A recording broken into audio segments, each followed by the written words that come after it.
नमस्ते। आज के इस एक्सप्लेनर में हम सीधे एक ऐसी कहानी के दिल में उतरने वाले हैं जो सोचने पर मजबूर कर देती है। 14 फरवरी 2026 उत्तर प्रदेश के इटावा की यह घटना कोई आम बात नहीं है। ये भारी दबाव, सामाजिक अपेक्षाओं और चरम तनाव के बीच इंसानी मनोविज्ञान को समझने का एक बहुत ही शानदार और गहरा नजरिया पेश करती है।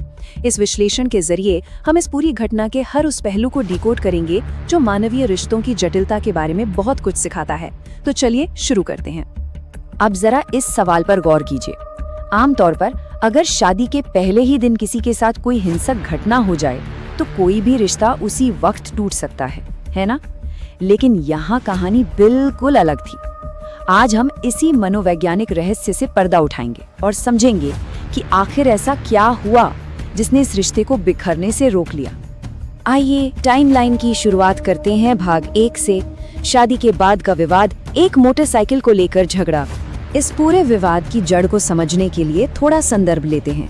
22 साल का टिंकू दिल्ली की एक कंपनी में काम करता था और उसकी महीने की कमाई थी सिर्फ 13,000 रुपए।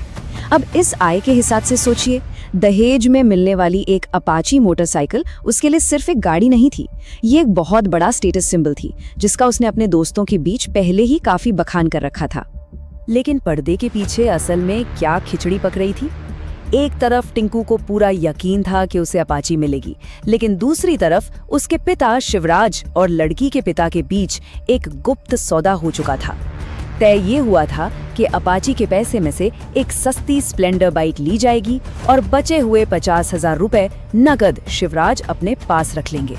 अब आप समझ सकते हैं कि इस छिपे हुए सौदे ने एक ऐसा जाल बुना जिसका नतीजा एक बहुत बड़ी सार्वजनिक शर्मिंदगी के रूप में सामने आने वाला था। और वो शर्मिंदगी हुई शादी के बाद सुबह की रस्म में। जब टिंकू के सामने स्प्लेंडर बाइक लाई गई तो हालात पूरी तरह से बेकाबू हो गए। उसने साफ कह दिया कि जब तक अपाची नहीं मिलेगी वो खाना नहीं खाएगा। बहस इतनी बढ़ गई कि पिता शिवराज ने दर्जनों मेहमानों के सामने अपने ही बेटे को 2 थप्पड़ जड़ दिए। और सोने पर सुहागा, विदाई के वक्त वहां मौजूद महिलाओं के तानों ने टिंकू के अंदर अपमान की एक ऐसी गहरी भावना पैदा कर दी जो उसे अंदर ही अंदर खा रही थी। विदाई के बाद कार के सफर का नजारा देखिए। 2 बिल्कुल अलग दुनिया चल रही थी। आगे बैठे ड्राइवर को लगा कि पीछे नई जोड़ी रोमांस कर रही है, इसलिए उसने प्राइवेसी देने के लिए गाना बजा दिया। लेकिन हकीकत, पीछे बैठी ज्योति ने कार में उस गुप्त सौदे का खुलासा कर दिया था। इस धोखे और सबके सामने हुए अपमान से टिंकू पूरी तरह अपना आपा खो बैठा। उसने अपना सारा गुस्सा ज्योति पर उतार दिया और उस पर शारीरिक हमला कर दिया, जिससे वो बुरी तरह लहूलुहान हो गई। इस हिंसक घटना के बाद कहानी का मनोवैज्ञानिक पहलू और गहरा हो जाता है। भाग 2, शर्मिंदगी का दौर, खामोशी और अकेलापन। दोपहर में अस्पताल जाकर डॉक्टर से झूठ बोला गया कि सामने कुत्ता आ जाने से चोट लगी। शाम को जब वो घर लौटे तो माहौल पहले से ही आग की तरह सुलग रहा था। पिता शिवराज ने फिर से अपना आपा खोया और टिंकू पर जूते से हमला कर दिया। लगातार हो रहे इन हमलों और अपमान के बाद रात होते होते टिंकू एक गहरे खामोश अलगाव में चला गया। उसने खुद के इर्द गिर्द एक दीवार खींच ली थी। अब हैरानी की बात देखिए, ज्योति इस पूरे हालात को संभालने की पूरी कोशिश कर रही थी। जब उसके मायके से फोन आया तो उसने अपनी चोटों की बात पूरी तरह छिपा ली और कहा कि सब सामान्य है। बात यहीं खत्म नहीं हुई। माहौल को शांत करने के लिए उसने आगे बढ़कर टिंकू से माफी भी मांगी ताकि उसका तनाव कुछ तो कम हो सके। लेकिन टिंकू की वो खामोशी कोई आम बात नहीं थी, वो एक बहुत बड़ा खतरे का संकेत था। एक तरफ सार्वजनिक शर्मिंदगी और दूसरी तरफ अपनी ही पत्नी पर हाथ उठाने का अपराध बोध। इन सब ने मिलकर टिंकू के अंदर एक ऐसी मनोवैज्ञानिक दीवार खड़ी कर दी थी जिसे तोड़ना उसके लिए नामुमकिन सा हो गया था। और यहीं से हम पहुंचते हैं इस पूरे घटनाक्रम के सबसे गंभीर मोड़ पर। भाग 3, आधी रात का संकट, एक जानलेवा फैसला। आधी रात को जब ज्योति थकान से सो गई तब टिंकू ने एक सुसाइड नोट लिखना शुरू किया। और ये नोट बहुत ही व्यवस्थित था। उसने एक एक करके अपने पिता, माँ और रिश्तेदारों को किसी भी तरह के दोष से मुक्त किया। उसने ये सुनिश्चित किया कि उसके जाने के बाद किसी पर कोई आंच ना आए। अब जरा इन शब्दों पर ध्यान दीजिए। ये दिखाता है कि टिंकू का अपराध बोध किस स्तर तक पहुंच चुका था।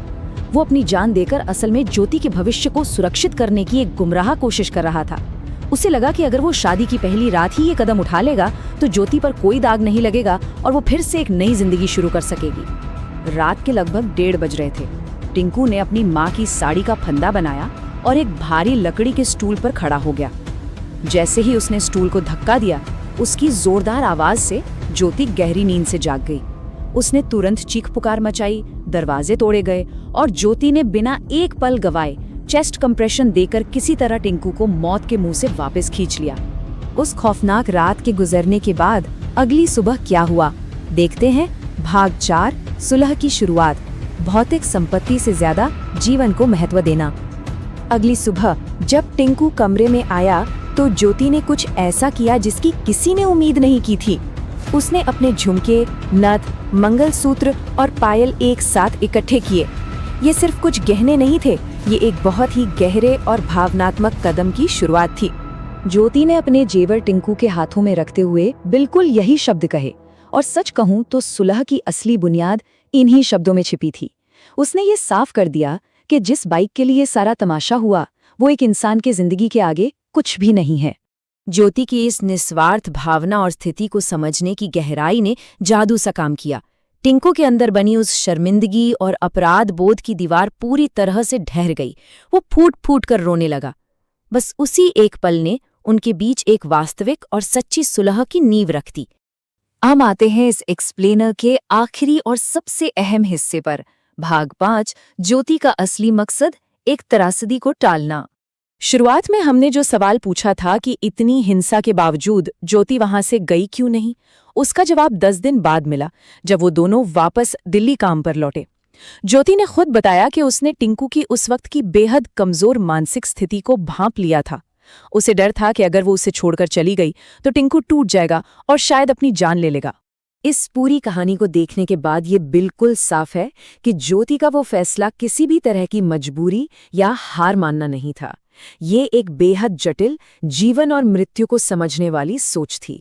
उसने ये फैसला पूरी तरह से एक जान को बचाने के लिए एक क्राइसिस इंटरवेंशन के तौर पर लिया था। तो अंत में एक बड़ा सवाल हमारे सामने खड़ा होता है। सामाजिक दबाव और भौतिक लालच किस कदर भारी पड़ सकते हैं, ये तो हमने देख लिया। लेकिन क्या हमारे समाज में आज भी रिश्तों से ज्यादा चीजों को अहमियत दी जा रही है? ये कहानी हमें याद दिलाती है कि जब कोई बिल्कुल टूट चुका हो तो सिर्फ एक गहरी सहानुभूति और इंसानियत ही उसे उस अंधेरे किनारे से वापस खींच सकती है। सोचने वाली बात है ना? आज के लिए बस इतना ही।